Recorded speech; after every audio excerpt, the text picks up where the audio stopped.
आप सभी को नमस्कार, अस्सलाम वालेकुम। हमारे बीच में मौजूद प्रोफेसर सुधीर पवार साहब, पूर्व ब्लॉक प्रमुख शेर सिंह राणा जी और वर्तमान जिला पंचायत सदस्य टीनू बाबरी अंकल जी, और मेरे साथ में चल रहे, कई दिन से मेहनत कर रहे मेरे चाचा असलम प्रमुख साहब और सभी मुस्तकीम चाचा जी और सभी सम्मानित लोग जो यहाँ पर मौजूद हैं।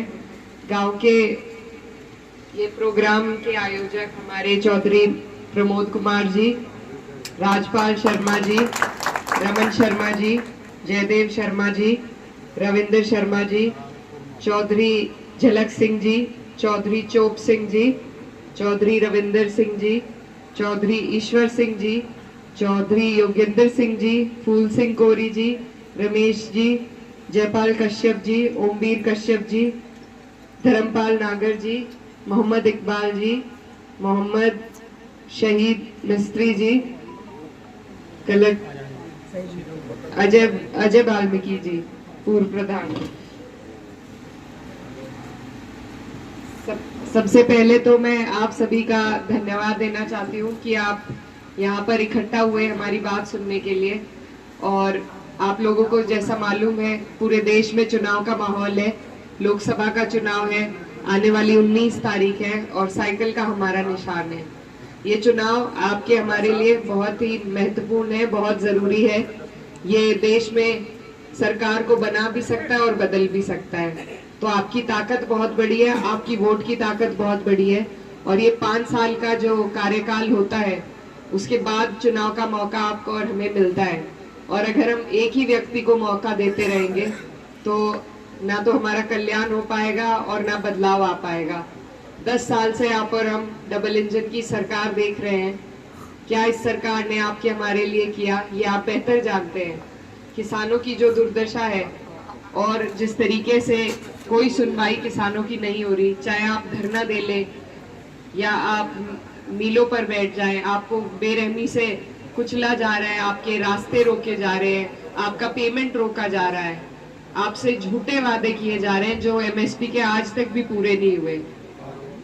आप अगर एक किसान अपने बच्चों का पालन पोषण कर सकता है तो वो अपने 2 हफ्ते की जो उसकी पेमेंट होती है उसी के बल पे कर सकता है। ना तो पेमेंट टाइम पे हो रही है और ना एमएसपी दी जा रही है। तो ये किसान हित की सरकार नहीं है, ये बात इन्होंने जाहिर कर दी है। न ये मजदूरों के हित की है, न छोटे व्यापारियों के हित की है। ये सिर्फ कुछ पूंजीपतियों की सरकार है, उन्हीं को ये पैसा देने का काम कर रही है और उन्हीं से रिश्वत भी ले लेती है। तो ये इनका बहुत अच्छा 10 साल से इन्होंने लूटने का काम हमारे देश में चला रखा है। आपको और हमें जब कुछ देने की बात आती है, भर्तियां निकलती हैं, हमारे युवा भाई तैयारी करते हैं, तो उससे पहले ही पेपर लीक हो जाते हैं। और फौज की पहले यहाँ पर हमारे भाई तैयारी करते थे, लेकिन अब उसे भी 4 साल के लिए अग्निवीर बनाकर छोड़ दिया है, सिर्फ इसलिए कि आपको पेंशन ना दे, आपका कोई आगे का काम ना हो सके।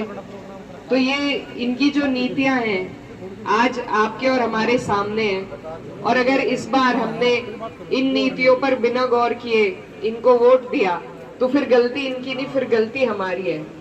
तो मेरा आप सबसे यही निवेदन है कि आप 10 साल का कार्यकाल सरकार का भी देख चुके हैं और आपने पिछली बार हमारे माननीय सांसद जी को भी मौका दिया था।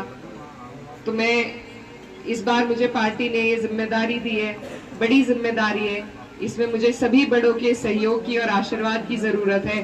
और आपसे बस यही विनती करने आई हूँ कि जैसे आपने पिछली बार हमारे माननीय सांसद जी को मौका दिया था, इस बार आप अपनी बेटी को, बहन को मौका देकर देखिए। और मैं आपको यकीन दिलाती हूँ, आप लोग यहाँ मेरे पिताजी, मेरे वालिद साहब की कार्यशैली से भी वाकिफ हैं।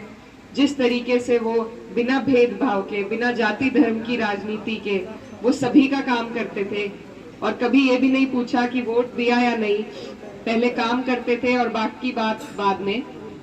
तो उन्हीं की इस विचारधारा को मैं आप लोगों के आशीर्वाद से आगे बढ़ाना चाहती हूँ।